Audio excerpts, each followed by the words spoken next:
बिस्मिल्लाहिर्रहमानिर्रहीम। अस्सलाम वालेकुम। इस लेक्चर में आज हम केमिकली ऑल आर सिमिलर इस टॉपिक के बारे में कुछ बातें कहेंगे। बेसिकली हम कह सकते हैं कि 16 केमिकल्स 16 एलिमेंट्स ऐसे हैं जिससे तमाम की तमाम बॉडी बनी है। 16 एलिमेंट्स जिसमें कार्बन है, इसमें नाइट्रोजन है, कार्बन नाइट्रोजन, इसके साथ साथ सल्फर है, ऑक्सीजन है, हाइड्रोजन है और इस तरह बहुत से है। 16 ऐसे केमिकल्स है जो पूरी बॉडी और लाइफ को बनाती। अब इन 16 केमिकल्स को जो मुख्तलिफ तरीकों से एक दूसरे के साथ मिल गए हैं और इन 16 केमिकल्स ने पूरी लिविंग ऑर्गेनिज्म को या पूरी लिविंग इकोसिस्टम को, या हम कह सकते हैं कि the living content of the environment, ये सब उसने बनाए हैं। तो अगर हम देखें तो सिमिलर का मतलब है कि अगर हम डीप जाए मॉलिक्यूलर लेवल पे, तो मॉलिक्यूलर लेवल पे तमाम के तमाम सेल्स वो एक दूसरे के साथ सिमिलर इन स्ट्रक्चर है। अगर हम देखें तो अगर हम ऑल ऑर्गेनिज्म को है, ऑल ऑर्गेनिज्म, तो इन ऑल ऑर्गेनिज्म में समथिंग इज सिमिलर। बाज चीजें ऐसी है जो सिमिलर है इनमें। अब इन ऑर्गेनिज्म में ये जो सिमिलरिटी का मसला है या जो सिमिलरिटी का जो वो टॉपिक है, इसे सॉल्व किया है मॉलिक्यूलर बायोलॉजिस्ट और इसके साथ साथ बायोकेमिस्ट। ये दो ऐसे लोग हैं, ऐसे प्रोफेशनल्स हैं कि जिसने ये मसला हल किया है। एक ने बायोकेमिस्ट ने स्ट्रक्चर को वाज़ेह किया है लिविंग ऑर्गेनिज्म में, मॉलिक्यूलर साइंटिस्ट ने मॉलिक्यूल की लेवल पे इसको भी सॉल्व किया है। अब अगर हम देखें, एक है आउटसाइड ऑफ द सेल। अगर हम सेल को देखें तो कोई सेल एक सर्कुलर शेप का हो सकता है, स्फीयर, कोई सेल वो रेक्टेंगल शक्ल का हो सकता है, कोई सेल वो इर्रेगुलर शेप का हो सकता है। तो फ्रॉम द आउटसाइड अगर हम देखें तो ऑर्गेनिज्म में सेल्स वो एक दूसरे के साथ के मुकाबले में by comparison they are different in size and shape. For example अगर हम देखें the biggest egg of bird which is the ostrich egg, तो ऑस्ट्रिच सबसे बड़ा है। और इसके साथ साथ अगर हम देखें तो बाज ऐसे ऑर्गेनिज्म, फॉर एग्जांपल ह्यूमन में एग वो बहुत ज्यादा छोटा है। तो with respect to size and with respect to shape they are very different from outside. लेकिन अगर हम इनसाइड देखें, so inside they are similar. Cells are similar with respect to inside. For example they all have, तकरीबन तमाम में mitochondria मौजूद है prokaryote के अलावा। तकरीबन तमाम ऐसे हैं जिसमें मौजूद है वो एंडोप्लाज्म रेटिकुलम, जिसमें मौजूद है साइटोप्लाज्म, जिसमें मौजूद है न्यूक्लियस, राइबोसोम मौजूद है, एक बेसिक मशीनरी मौजूद है इसमें। तो ये सिमिलर है विद रिस्पेक्ट टू इनसाइड में ये तमाम ऑर्गेनिज्म सिमिलर है। अब अगर हम देखें ये आउटसाइड को छोड़ के हम आते हैं इनसाइड की तरफ, तो इनसाइड में ये सिमिलरिटी किस तरह है, तो तमाम ऑर्गेनिज्म मॉलिक्यूल्स के बने हैं। तमाम के तमाम ऑर्गेनिज्म जितनी भी है वो सब के सब मॉलिक्यूल से बने हैं और यही मॉलिक्यूल ये same type of chemical reactions करते हैं। Same type of chemical reaction जितनी भी केमिकल रिएक्शन है वो सेम टाइप के करते हैं, या तो वो कंडेंसेशन रिएक्शन है या हाइड्रोलाइसिस रिएक्शन है या इस तरह बहुत जैसे, तो same types of chemical reaction करते हैं। या लॉस ऑफ इलेक्ट्रॉन होता है तो कहीं पे गेन ऑफ इलेक्ट्रॉन है, कहीं पे एडिशन ऑफ हाइड्रोजन है, तो कहीं पे रिमूवल ऑफ ऑक्सीजन है। तो ये जितनी भी प्रोसेसेस है वो केमिकल रिएक्शन उनका सबका वो सिमिलर है। अब जो जेनेटिक इंफॉर्मेशन है, genetic information in the form of genes, ये in the form of genes मौजूद है। अब इन जीन्स को लेके, ये जीन जो है in the form of DNA मौजूद है, डीएनए, और ये डीएनए वो बेसिक मॉलिक्यूल ऑफ लाइफ है। ये डीएनए वो बेसिक मॉलिक्यूल ऑफ लाइफ है जो सारी की सारी ऑर्गेनिज्म को बनाते हैं। अब डीएनए को देखें तो इस डीएनए में same type of chemical code मौजूद है। फॉर एग्जांपल कोड, इसका कोड सिमिलर है, और अगर ये कोड सिमिलर है तो इसका बिल्डिंग ब्लॉक सिमिलर है। फॉर एग्जांपल अगर हम देखें तो अमाइनो एसिड भी सिमिलर है। तो ये जो कोड का मसला है, इसमें जो बिल्डिंग ब्लॉक्स है वो क्या है, वो सिमिलर है।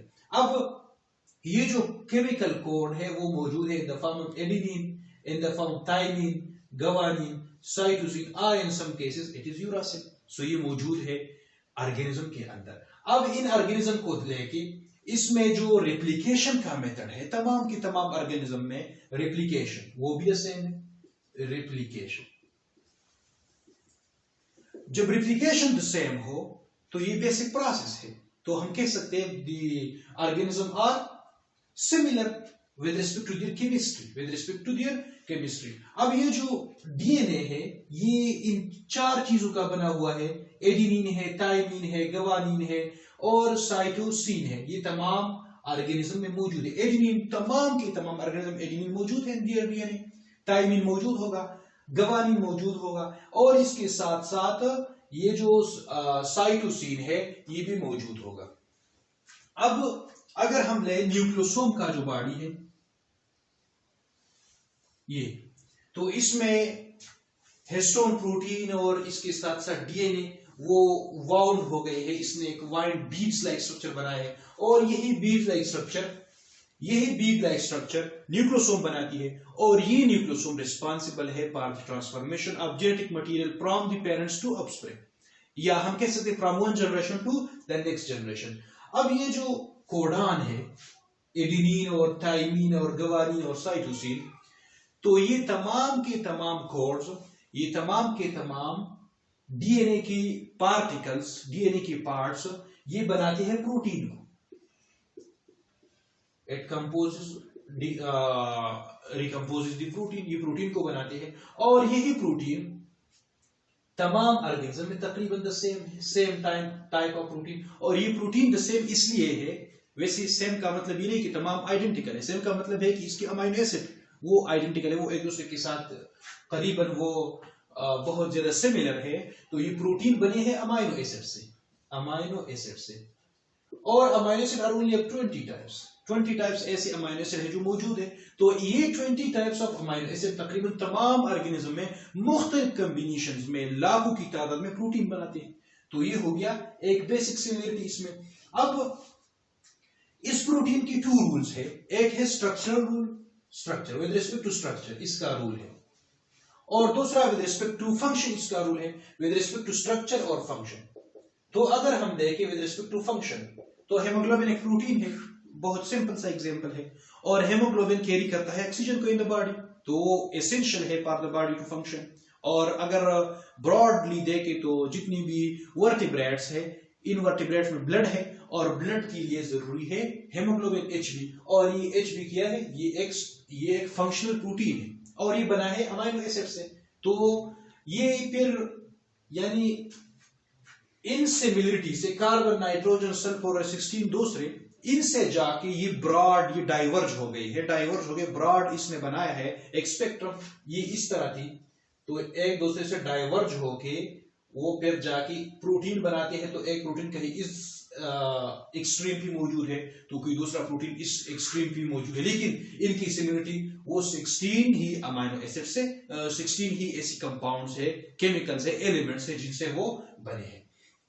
अब ये जो दूसरा प्रोटीन है इसका स्ट्रक्चरल रूल है, स्ट्रक्चर। फॉर एग्जांपल नाखून है हमारे, फॉर एग्जांपल हेयर्स है, तो ये सारी की सारी, या इसके साथ साथ हमारे मेम्ब्रेन में प्रोटीन मौजूद है, लिपोप्रोटीन, तो ये सब के सब स्ट्रक्चरल रूल अदा करते हैं, कहीं पे हिफाजत के लिए, तो कहीं पे वो मॉलिक्यूल्स को अंदर की तरफ ले जाने के लिए। तो ये तमाम के तमाम जितने भी स्ट्रक्चरल और फंक्शनल रूल है ये इन्हीं अमाइनो एसिड से बने हुए प्रोटीन है। अब ये जो 20 अमाइनो एसिड है ये मुख्तलिफ अंदाजों में एक दूसरे के साथ मिलकर ये बनाते हैं प्रोटीन, और यही प्रोटीन हमारी बेसिस है फॉर दी लाइफ। अब जो डिफरेंट कॉम्बिनेशन बनाते हैं, फॉर एग्जांपल Hb है, इंसुलिन है, या दूसरे हार्मोन्स वगैरह है, तो ये तमाम की तमाम ये जो फंक्शंस है ये एक बेसिक फाउंडेशन से आके डाइवर्ज हो गई है आगे जाकर। अब इन ऑर्गेनिज्म में जो बेसिक रूल है, जो बेसिक वो पॉइंट पर थंब है, वो है इनका central dogma. Central dogma. And what is central dogma? So central dogma is a series of changes in which protein are found. For example, सबसे पहले पेरेंटल सेल में डीएनए होता है, वही डीएनए कॉपी इसकी बन जाती है और वो बनाता है डॉटर डीएनए। तो ये डीएनए और ये डॉटर डीएनए आ जाता है इनटू द डॉटर सेल, और इस डॉटर सेल, ये पहला स्टेप हो गया। अब इस डॉटर सेल में डीएनए से न्यूक्लियस में मैसेंजर आरएनए बनता है, और ये मैसेंजर आरएनए, ये डीएनए का से डीएनए की कॉपी बनना, ये कहलाता है रेप्लिकेशन। फिर डीएनए से आरएनए, मैसेंजर आरएनए बनना, ये दूसरा स्टेप है इसका। और इसके बाद मैसेंजर आरएनए से अमाइनो एसिड या प्रोटीन का बनना। तो ये जितने भी प्रोसेस है, डीएनए से डीएनए, फिर डीएनए से कॉपी, डीएनए से मैसेंजर आरएनए, मैसेंजर आरएनए से प्रोटीन, ये जो स्टेप वाइज प्रोसेस है इसी सेंट्रल डोग्मा के नाम से याद किया जाता है, और ये बहुत ज्यादा इंपॉर्टेंट है। दूसरे स्ट्रेंथ पे जो फंक्शनल रूल्स है, इसमें the function of the enzyme, तो एंजाइम तमाम के तमाम तकरीबन एंजाइम वो प्रोटीन इन नेचर है, और इस प्रोटीन इन नेचर ने जो जितनी भी केमिकल प्रोसेसेस है ये आगे ले जाकर करनी है। तो इसका खुलासा यही है कि बेसिक से 16 ऐसे एलिमेंट्स है जो मुख्तलिफ कॉम्बिनेशंस में एक दूसरे के साथ मिलकर आगे जाकर ये बनाते हैं मुख्तलिफ किस्म की प्रोटीन, यानी कन्वर्ज से डाइवर्ज की तरफ चले जाते हैं, और यही हमारी बेसिक लाइफ ऑफ केमिस्ट्री है। अब इसमें आगे जाकर एक दूसरा टॉपिक भी है जो अभी हम डिस्कस कर रहे हैं, वो केमिकल्स का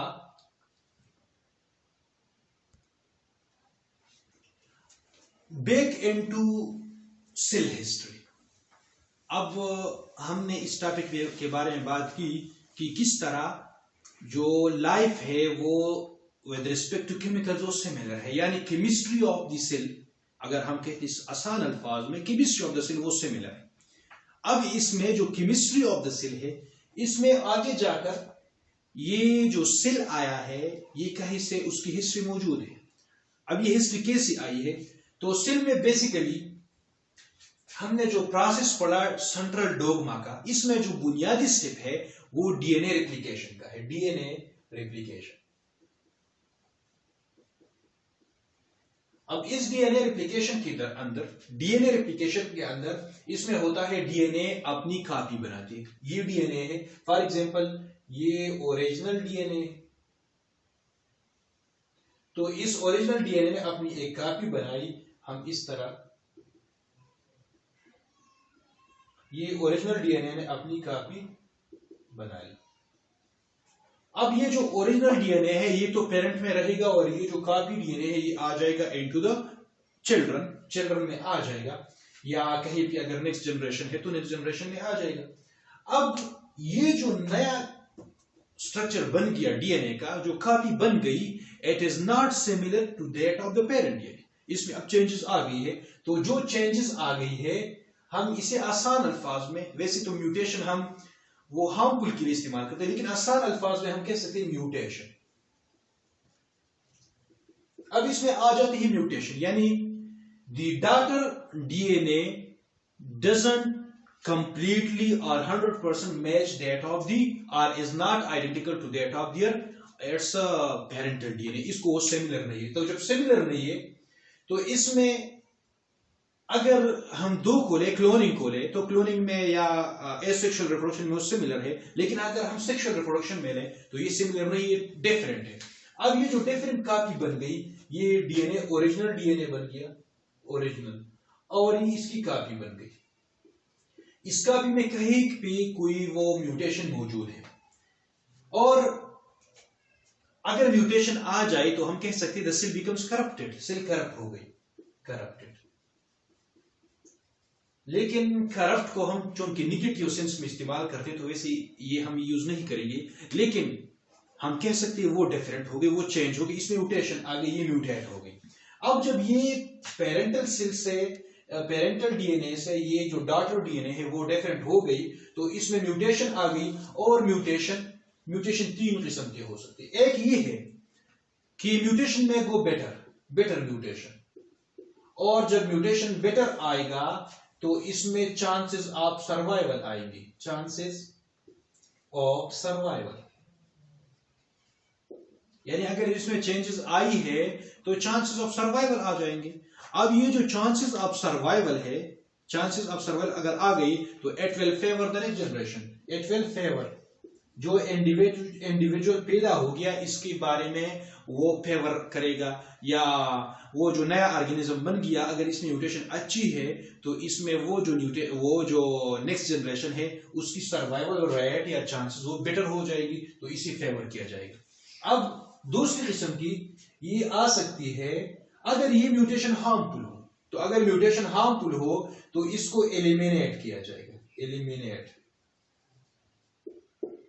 अगर कहीं पे आ गया म्यूटेशन तो म्यूटेशन के दौरान जो नया जनरेशन बनेगा अगर ये हार्मफुल म्यूटेशन है, अगर ये डिट्रेसस है, वो खराब है, तो इसके नतीजे में वो नया स्पीशीज जो है वो क्या होगा, वो एलिमिनेट हो जाएगा।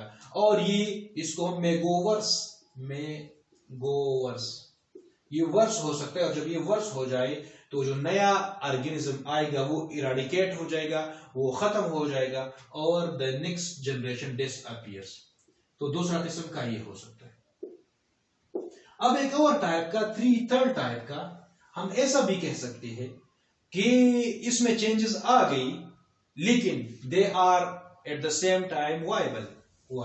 फॉर एग्जांपल हम कह सकते हैं कि डाउन सिंड्रोम आ गई, तो डाउन सिंड्रोम वो कोई किलिंग सिंड्रोम नहीं है, या हम कह सकते हैं वो एलिमिनेशन वाली सिंड्रोम नहीं है कि जिसमें डाउन सिंड्रोम आ गया या क्लाइनफेल्टर सिंड्रोम आ गया तो खत्म हो जाए, नहीं। बल्कि इसमें ये हम माजूर की मिसाल ले सकते हैं कि अगर कोई माजूर पैदा हुआ हाथ से, पाँव से, कहीं से वो माजूर है, तो हम कह सकते हैं कि वो वायबल है, वो रह रहा है लेकिन एलिमिनेट नहीं हो रहा।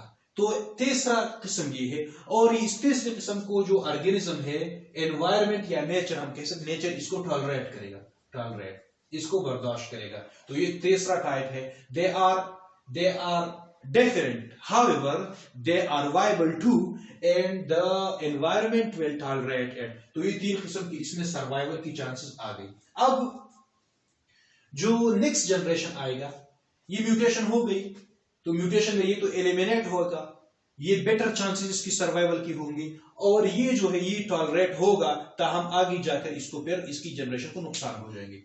अब ये जो बेटर वाला है, तो इसमें जो फेवर करेगा, फेवर नेक्स्ट जनरेशन, तो इसमें वो जनरेशन आ गया, इसकी जो जीन्स है बेटर जनरेशन की, इसकी जितनी भी जीन्स है वो है, उस जीन्स को हम जीन्स ऑफ सर्वाइवर कहते हैं, जीन्स ऑफ सर्वाइवर, यानी जिसने वो फेवर किया, जिसको फेवर किया गया एनवायरमेंट ने, उसकी जीन्स वो सर्वाइवल कर गई, और जब ये जीन्स सर्वाइवल कर गई तो ये जीन्स ऑफ सर्वाइवर है। अब अगर हम बात करें सेक्सुअल रिप्रोडक्शन की,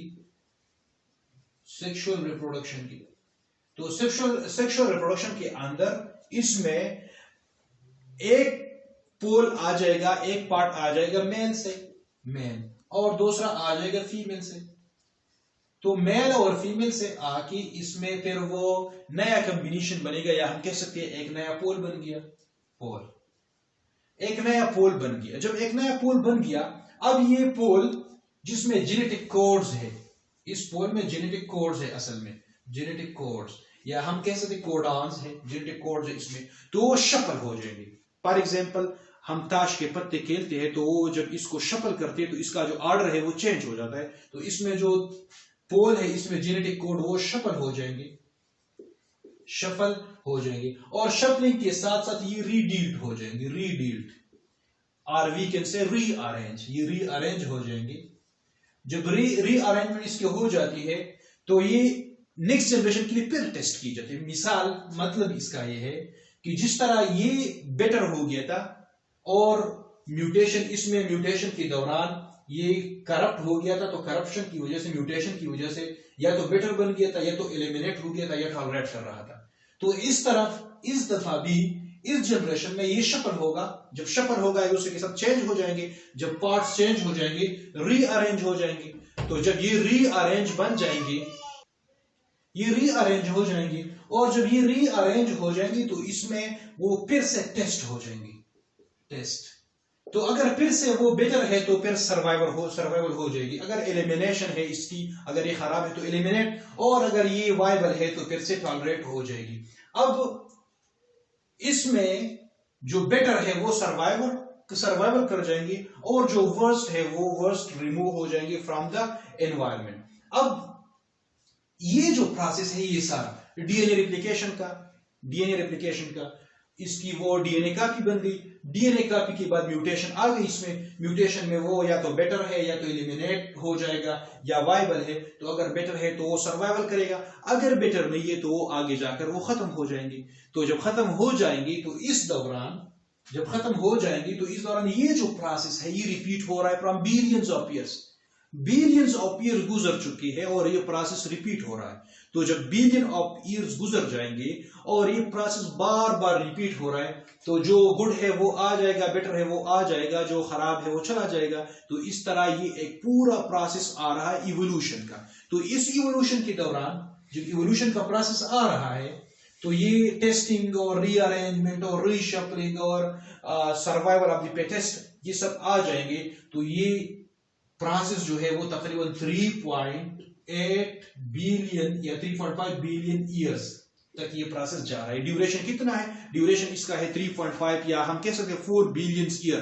तकरीबन 4 बिलियन ईयर ऐसी गुजरी है जिसमें ये पूरा प्रोसेस खरबों दफा से भी ज्यादा ये रिपीट हो गया है। अब जब इसकी रिपीटिशन है, इस रिपीटिशन के दौरान जो प्रोसेसेस आ रहे हैं, तो पहले से यानी हम कह रहे थे कि back into the cell history, यानी एक सेल पैदा हुआ था आफ्टर दी बिग बैंग थी, जो बिग बैंग आ गया था, हो गया था, वाकया हुआ था। इसके बाद सेल पैदा हुआ था जब एनवायरमेंट वो ठीक बन गई, जब वो मौजून बन गई। इसके बाद इस सेल में ये डीएनए रेप्लिकेशन बार बार और ये प्रोसेस करबो दफा 3.8 बिलियन ईयर तक ये जाता रहा। अब इसके बाद जब ये 3.8 बिलियन ईयर तक जा रहा है, तो इस दौरान ये जो प्रोसेस है इसमें चेंजेस आ गई और सर्वाइवल ऑफ द फिटेस्ट आ गया। और सर्वाइवल ऑफ द फिटेस्ट इसको जो फिनोमेना इसने पेश किया वो है इवोल्यूशन का फिनोमेना पेश किया गया। अब इवोल्यूशन है क्या? तो it is the process of modification and the adaptation of organism to their environment. यानी ऑर्गेनिज्म में ऐसी चेंजेस आ जाना कि वो अपनी एनवायरनमेंट के लिए वो बन रही है मौजून, और जब वो मौजून हो रहे तो वो एडाप्ट हो रहे, मतलब इसका है वो एडाप्ट हो रही है। और जब वो एडाप्ट हो जाएंगे तो इसके साथ ये मॉडिफिकेशन आ रही है। तो ये प्रोसेस है इवोल्यूशन का। अब इसमें ये जो प्रोसेस आ रही है बहुत सोफिस्टिकेटेड वे में, यानी बहुत नॉर्मल, बहुत नैरो रेंज से, बहुत ही नरमी से ये प्रोसेस सोफिस्टिकेटेड वे में आ रहा है बिलियंस ऑफ ईयर से। और ये सोफिस्टिकेटेड वे मामूली चेंजेस लाके ये इवोल्यूशन बन गई है, और इसी तरह इंसान की बका वो हो गई है। तो इसमें जो म्यूटेशन है, हम कह सकते हैं आसान अल्फाज में हम इस तरह भी कह सकते हैं कि ये जो सेल हिस्ट्री है या इवोल्यूशन है, तो इवोल्यूशन को हम it is a long process of mutation. तो म्यूटेशन का ये लॉन्ग प्रोसेस है, and we can also say it is a long process of natural selection. ये नेचुरल सिलेक्शन का भी एक लॉन्ग प्रोसेस, क्योंकि अगर नेचुरल सिलेक्शन आ रहा है, म्यूटेशन हो रहा है, तो म्यूटेशन में जो बेटर होंगे वो सर्वाइवल कर जाएंगी, और जब वो सर्वाइवल कर जाएंगे तो हम कहते हैं कि ये क्या है, ये फिटेस्ट है। तो जो फिट है वो सर्वाइवल करेगा, जो फिट नहीं वो एलिमिनेट होगा। और एलिमिनेशन के बाद जितनी भी प्रोसेस वो बार बार रिपीट होती जाएंगी, और इस तरह जो आज का ऑर्गेनिज्म है वो 1000 दफा से भी ज्यादा वो मॉडिफाइड फॉर्म है, and the most advance form of the previous organisms. अब ये जो प्रोसेस है सेल का, जो सेल ने किया, तो जीन्स हमने ये पढ़ा कि जो बुनियादी फैक्टर है वो जीन है, और जीन से भी बुनियादी फैक्टर वो न्यूक्लियोटाइड्स ऑफ द डीएनए है, और यही डीएनए रिस्पॉन्सिबल है फॉर द होल प्रोसेस। अब ये जीन वो पार्ट है डीएनए का पार्ट है, वो डीएनए सीक्वेंस पे कोई पार्ट है। तो ये जीन इस पे मौजूद होते हैं इंस्ट्रक्शंस, और ये जीन प्रोवाइड करते हैं इंस्ट्रक्शन। जब ये इंस्ट्रक्शन आ जाती है तो ये बताते हैं the cell to how to behave, cell को कहते हैं बिहेवियर कैसा करना है। तो ये सारा जो बिहेवियर का प्रोसेस है ये इसी जीन से कंट्रोल होता है। इसके साथ हम पढ़ते हैं जीनोम। तो genome it is the whole sequence of nucleotides in organism DNA. किसी ऑर्गेनिज्म की डीएनए में जितनी भी सीक्वेंस ऑफ न्यूक्लियोटाइड है तो इसे हम जीनोम कहते हैं। अब ये जीनोम सेल को इंस्ट्रक्ट करता है हाउ टू बिहेव, बिहेव किस तरह करना है, यानी किस तरह रिस्पांस देना है मुख्तलिफ cellular, intracellular and extracellular parts को, फंक्शंस को किस तरह बिहेव करना है, इसके साथ क्या करना है, कौन सी रिएक्शंस करनी है, ये तमाम काम ये अंजाम देता है जीनोम ऑफ द ह्यूमन या human in case of human और genome of an organism which is the sequence of all nucleotides on an organism DNA. अब फॉर एग्जांपल ये हम लेते हैं एक एम्ब्रियो सेल और इस embryo cell in case of humans हम कह सकते हैं this zygote. So zygote is the simplest cell. अब ये सिंपलेस्ट सेल इसमें ये एक सेल है और इसमें जब वो डिवीजन हो जाता है तो इससे एक कॉम्प्लेक्स ऑर्गेनिज्म बनता है और इस जाइगोट से कॉम्प्लेक्स ऑर्गेनिज्म, यानी हम अगर हम सोचें तो ये जो जाइगोट है वो वन सेल है, टू सेल्स मिले थे और एक सेल बनाया था। अब ये कॉम्प्लेक्स ऑर्गेनिज्म में बिलियंस ऑफ सेल्स बन गए। अब ये जो बिलियंस ऑफ सेल है, इन बिलियन ऑफ सेल में वैरायटी ऑफ फंक्शंस मौजूद है। ब्रेन कोई और फंक्शन कर रहा है तो हार्ट कोई और फंक्शन, किडनी कोई और तो लंग्स कोई और, एक दूसरे से बहुत से एक्सट्रीम्स पे, एक एक्सट्रीम पे तो दूसरा कहीं दूसरे एक्सट्रीम पे वो फंक्शन कर रहा है। तो ये जितनी भी फंक्शन है ये बिलियंस ऑफ सेल इसमें डिवाइड हो गई। इसमें डिवीजन ऑफ लेबर हो गया है, डिवीजन ऑफ दी वर्क हो गया है, फंक्शन हो गया है, कोई एक काम तो कोई दूसरा काम। कहीं पे मसल्स में ज्यादा माइटोकॉन्ड्रिया मौजूद है तो ऐसे सेल जिसमें वो फंक्शन ज्यादा ना हो तो उसमें बहुत कम माइटोकॉन्ड्रिया मौजूद है, एनर्जी रिलीज की जरूरत नहीं होती। तो ये variety of structures and variety of functions बनाती है। तो एक सेल है जिससे ये तमाम के तमाम प्रोसेसेस हो जाते हैं। अब इसमें फॉर एग्जांपल अगर देखें तो ये स्किन सेल, एक इसमें स्किन सेल है, तो ये दूसरा अगर हम ले तो बोन सेल या दूसरे किस्म के बहुत से, तो ये एक दूसरे से वेरी करते हैं, ये डिफरेंट है एक दूसरे से। और ये स्किन सेल है एक सिरे पे, दूसरे सिरे पे बोन सेल है, तीसरा हम ले लंग सेल, जाइगोट वो स्पर्म सेल, एग सेल, या इसके अलावा डिफरेंट ऑर्गन्स, हेड है, लिम्स है, इसके साथ साथ बहुत से वो हम कह सकते हैं टिश्यूज है। तो ये तमाम की तमाम वैरायटी आ गई है सिर्फ एक सिंपल जाइगोट से। सो एक सिंपल जाइगोट रिस्पॉन्सिबल है इन सब का। तो हमारा खुलासा आज का ये हुआ कि cell is the basic structural and functional unit of life. यानी अगर स्ट्रक्चर है तो सेल अंजाम दे रहा है, अगर फंक्शन है तो वो सेल अंजाम दे रहा है। तो सेल से छोटे यानी सेल से अगर लेवल में कोई कम है, ऑर्गेनील वगैरह, तो हम इसको लिविंग नहीं कह सकते। और सेल चुन के वो प्रोसेस कर रहा है, वो जो कैरेक्टरिस्टिक ऑफ लाइफ है वो किसी एक सेल में मौजूद होते हैं, तो इसी वजह से हम सेल को लिविंग कहते हैं। और ये सेल रिस्पॉन्सिबल है for all types of functions, for all types of structure, और जो बेसिक लाइफ प्रोसेसेस है वो डीएनए रेप्लिकेशन से शुरू होकर प्रोटीन सिंथेसिस तक आ जाती है। तो ये हो गया आज का वो लेक्चर। आइंदा लेक्चर में फिर हाजिर होंगे इंशाल्लाह।